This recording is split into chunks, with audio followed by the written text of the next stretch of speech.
sungguh-sungguh ingin memberantas korupsi, maka koruptor harus dimiskinkan. Para koruptor harus tahu bahwa kejahatan korupsi bukan hanya membuat mereka harus tidur di balik jeruji besi, tapi negara juga dapat mengambil kembali semua harta yang mereka curi.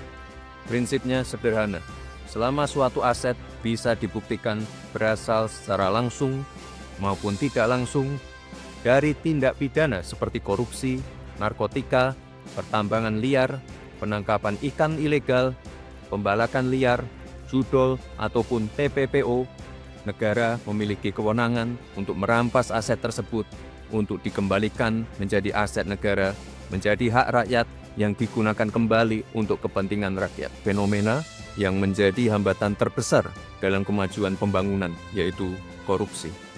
Korupsi adalah kejahatan luar biasa yang tidak hanya menghambat pertumbuhan ekonomi, tapi juga menciptakan ketidakpastian iklim investasi, menurunkan kualitas layanan publik, dan lebih berat lagi, merugikan masyarakat secara luas.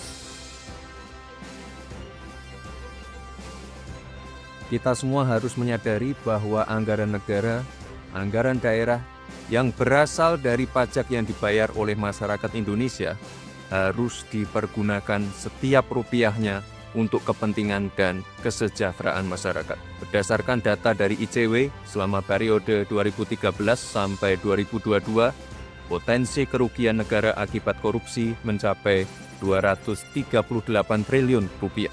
Dan berdasarkan kasus yang ditangani kejaksaan, potensi kerugian negara akibat korupsi di tahun 2024 mencapai 310 triliun rupiah. Namun sayangnya hanya 1,6 triliun rupiah yang mampu dikembalikan ke kas negara. Artinya, pengembalian aset negara yang dikorupsi sangat sulit untuk dilakukan. Dan lebih dari 90% menguap begitu saja. Bahkan justru tetap bisa dinikmati oleh pelaku dan kerabat pelaku.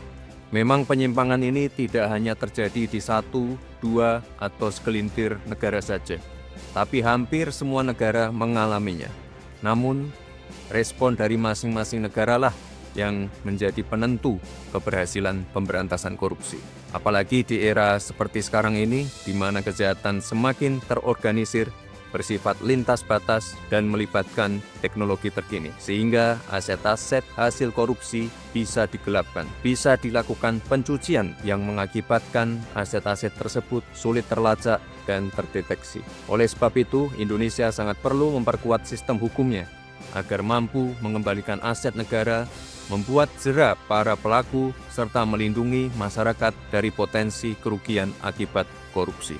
Teman-teman, komitmen dari Bapak Presiden sebagai pucuk pimpinan negara sudah sangat jelas, yaitu mendorong penuh pemberantasan korupsi dan pengesahan RUU perampasan aset. Kerugian negara yang dia timbulkan ya harus dikembalikan, makanya aset-aset pantas kalau negara itu menyita.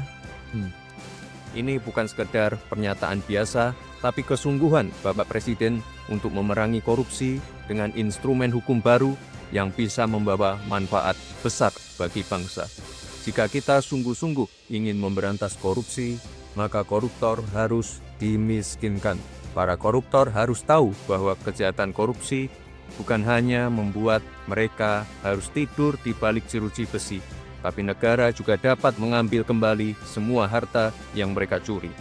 Prinsipnya sederhana, selama suatu aset bisa dibuktikan berasal secara langsung maupun tidak langsung dari tindak pidana seperti korupsi, narkotika, pertambangan liar, penangkapan ikan ilegal, pembalakan liar, judol, ataupun TPPO, negara memiliki kewenangan untuk merampas aset tersebut untuk dikembalikan menjadi aset negara, menjadi hak rakyat yang digunakan kembali untuk kepentingan rakyat. Inilah esensi dari RUU perampasan aset yang saat ini menjadi sangat penting dan mendesak.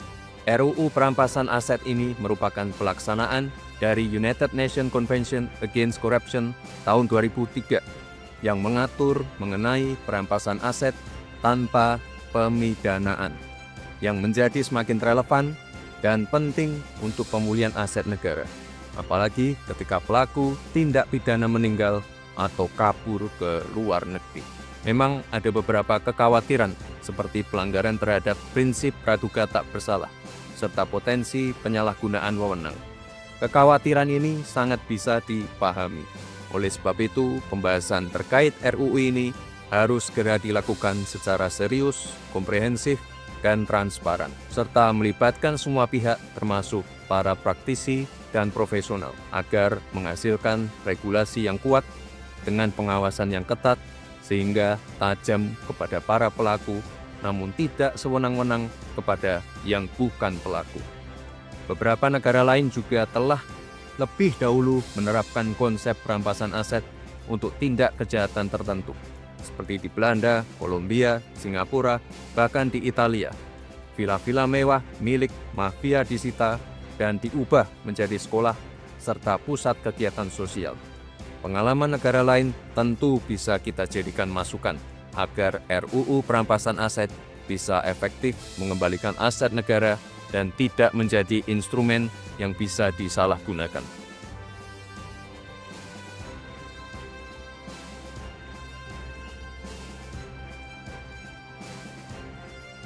Oleh sebab itu, mari bersama kita kawal proses ini agar apa yang menjadi kekayaan dan aset negara dapat kembali kepada negara dan sepenuhnya bisa digunakan bagi kepentingan dan kesejahteraan masyarakat tanpa adanya penyalahgunaan kewenangan. Perang melawan korupsi harus tanpa kompromi, dan inilah saatnya uang rakyat dapat kembali sepenuhnya untuk rakyat. Praktek-praktek buruk, sebelum kita mendalami rancangan ini, kita nggak menduga.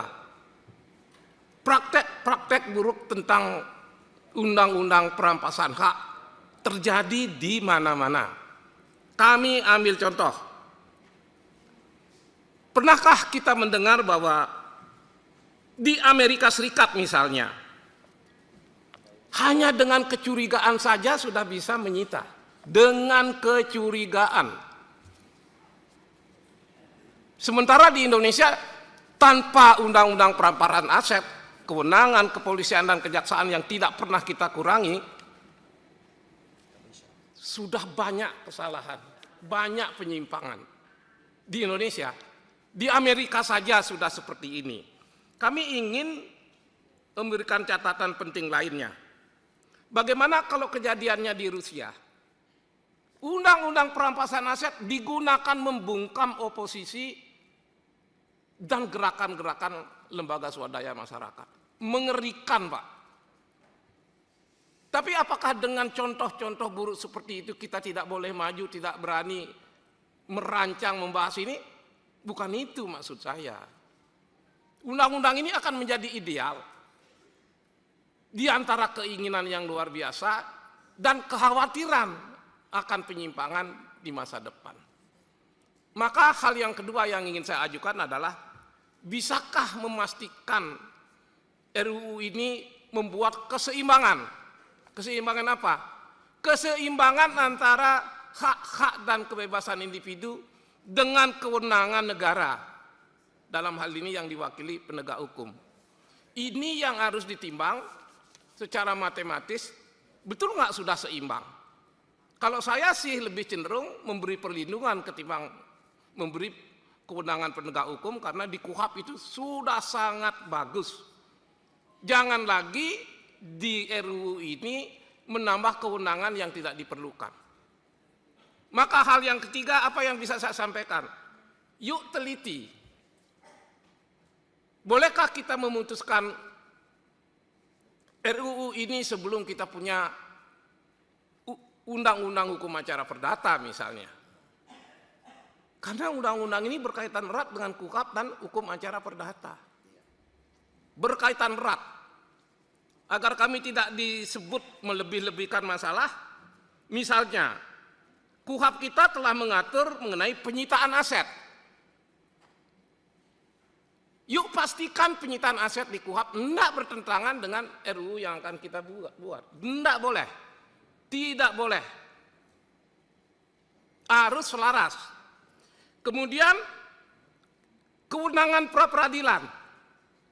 Kita semua tahu Tapi ketika kita bersusah payah, capek-capek menyusun, apalagi penyusunan kadang-kadang sampai jam 4 pagi, lupa beberapa ayat dari pra-peradilan, sehingga akan membuat masalah di kemudian hari.